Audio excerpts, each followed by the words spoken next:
இன்ட்ரெஸ்டிங்கான வீடியோக்களை பார்க்க நம்ம தமிழ் வீடியோஸ் சேனலை சப்ஸ்கிரைப் பண்ணிக்கோங்க. மறக்காம பக்கத்தில் இருக்கிற பெல் பட்டனை டச் பண்ணி ஆல் அப்படின்ற ஆப்ஷன் வரும், அதை அழுத்திக்கோங்க. அப்போதான் நாம போற புது புது வீடியோக்கள் உங்களுக்கு வந்து கொண்டே இருக்கும்.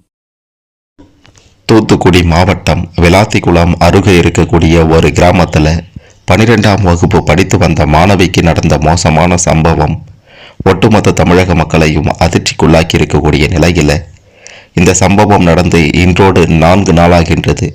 ஆனால் இந்த சம்பவத்தை யார் செய்தா, என்ன காரணம் அப்படின்ட்டு தெரியாமல் இருக்கக்கூடிய நிலையில் இந்த சம்பவம் நடந்த இடத்திற்கு சென்ற தூத்துக்குடி எம்பி கனிமொழியை அந்த கிராம மக்கள் சுத்து போட்டு வெளுத்து வாங்கிய சம்பவம் பெரும் பரபரப்பை ஏற்படுத்தி இருக்கின்றது. ஏன், எதற்காக கனிமொழியை சுத்து போட்டாங்க, அப்படி என்னதான் கேள்வி கேட்டாங்க கனிமொழியை பார்த்து அப்படின்ற பல திடுக்கிடும் தகவல்களை தான் இந்த வீடியோவில் பார்க்க போகிறோம். கடைசி வர பாருங்க, எல்லாமே உங்களுக்கு புரியும். அதுக்கு முன்னாடி அந்த மாணவியின் ஆன்மா சாந்தி அடையணும். இதில் சம்பந்தப்பட்டவனுங்க யாராக இருந்தாலும் அவனுங்களுக்கு கடுமையான தண்டனை கிடைக்கணும் அப்படின்ட்டு நினைக்கிறவங்க இந்த வீடியோவை மறக்காமல் லைக் பண்ணிக்கோங்க. சரி, வாங்க வீடியோக்குள்ளார போகலாம்.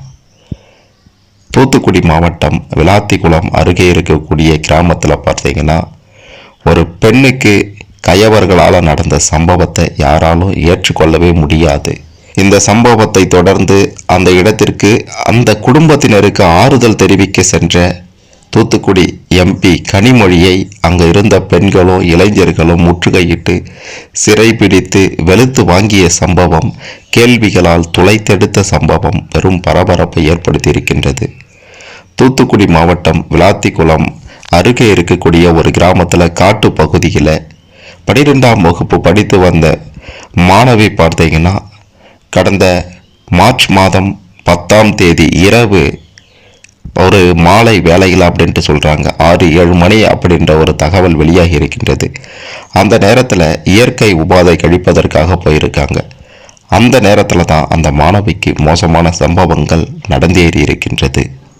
அதன் பிறகு அந்த மாணவியை காணலை அப்படின்ற மாதிரி மாணவியின் பெற்றோர்கள் அருகே இருக்கக்கூடிய குளத்தூர் காவல் நிலையத்திற்கு சென்று புகார் கொடுத்திருக்காங்க.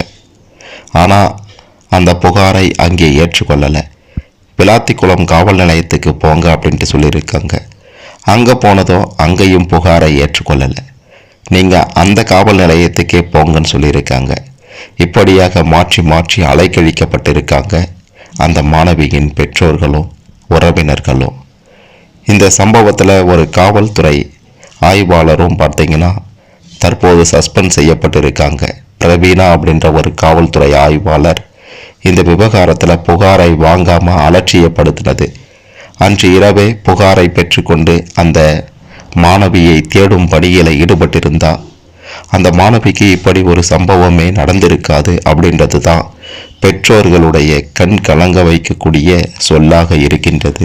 அந்த மாணவிக்கு என்ன நடந்தது அப்படின்ட்டு கேட்டிங்கன்னா, அன்று இரவு மார்ச் 10ஆம் தேதி இரவு இயற்கை உபாதை கழிப்பதற்காக போயிருக்காங்க. இரவு முழுவதுமே யாருமே அந்த மாணவியை, அதாவது குறிப்பாக காவல் நிலையத்தில் புகார் எடுக்காததால் எந்த ஒரு காவல்துறையினரும் தேடவே இல்லை. மறுநாள் தான் இந்த விவகாரம் தொடர்பாக தேடும் பணியில் ஈடுபட்டிருக்காங்க. மறுநாள் பகல் வேளையில் அந்த பெண் பார்த்தீங்கன்னா கிடைத்திருக்காங்க.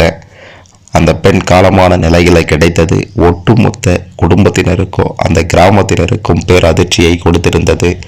அங்கு சென்ற உறவினர்கள் என்ன சொல்லியிருந்தாங்கன்னா, கொடுமை பண்ணியிருக்காங்க, சித்திரவதை பண்ணியிருக்காங்க அப்படின்ற மாதிரி அப்போதே சொல்லியிருந்தாங்க அப்படின்றது குறிப்பிட வேண்டிய விஷயம். அதன் பிறகு அந்த பெண்ணினுடைய பிரேத பரிசோதனை அறிக்கையும் பார்த்தீங்கன்னா வெளியாகி இருந்தது. கழுத்தெலும்பு உடைப்பு அப்படின்னு பல மோசமான சம்பவங்கள் அந்த பெண்ணுக்கு நிகழ்ந்திருக்கின்றது அப்படின்ற மாதிரி சொல்லியிருந்தாங்க. இந்த நிலையில் மார்ச் மாதம் 13ஆம் தேதி நண்பகல் 12 மணி அளவில் அந்த மாணவியின் குடும்பத்தினரை சந்தித்து ஆறுதல் தெரிவிப்பதற்காக திமுக எம்பி கனிமொழி அவர்கள் அமைச்சர் கீதா ஜீவன் உள்ளிட்டோருடன் அந்த கிராமத்துக்கு போயிருந்தாங்க.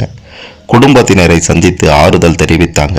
அதன் பிறகு அங்கிருந்து புறப்பட்ட கனிமொழி எம்பி மற்றும் அமைச்சர் கீதா ஜீவன் ஆகியோர் வெளியே வந்தபோது கிராம மக்களும் சரி, பெண்களும் சரி, அந்த ஊர் இளைஞர்களும் சரி முற்றுகையிட்டாங்க. அப்போது அவங்க கேட்ட கேள்வி பார்த்தீங்கன்னா பரபரப்பை ஏற்படுத்தி இருந்தது.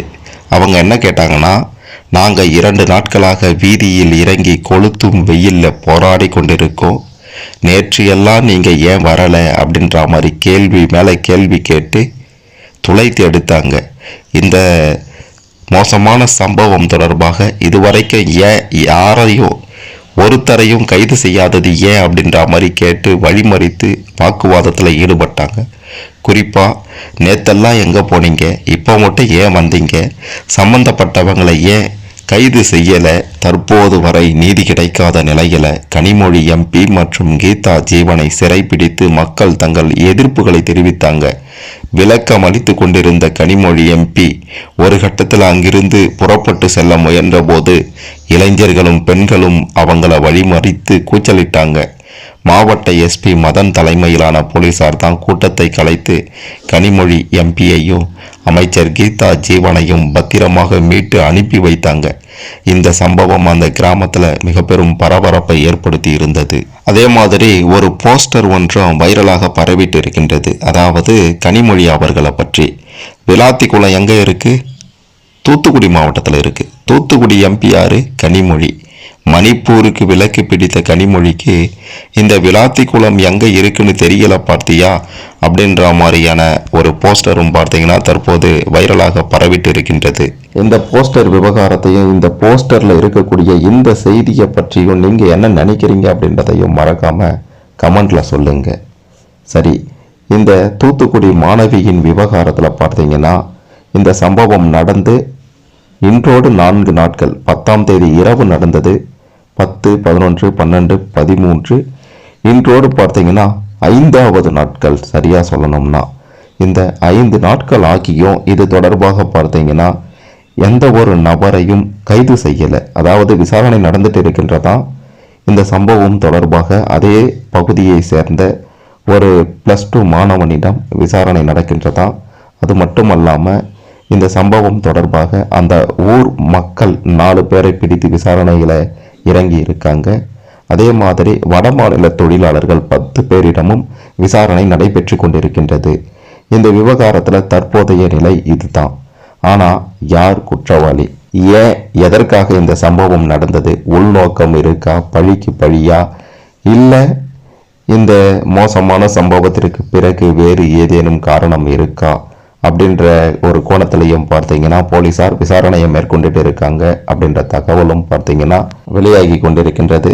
சரி, இந்த விவகாரத்தை பற்றியும் இந்த விவகாரத்தில் என்ன நடந்து கொண்டிருக்கின்றது அப்படின்றதையும் தெரிந்து கொண்டிருப்பீங்க.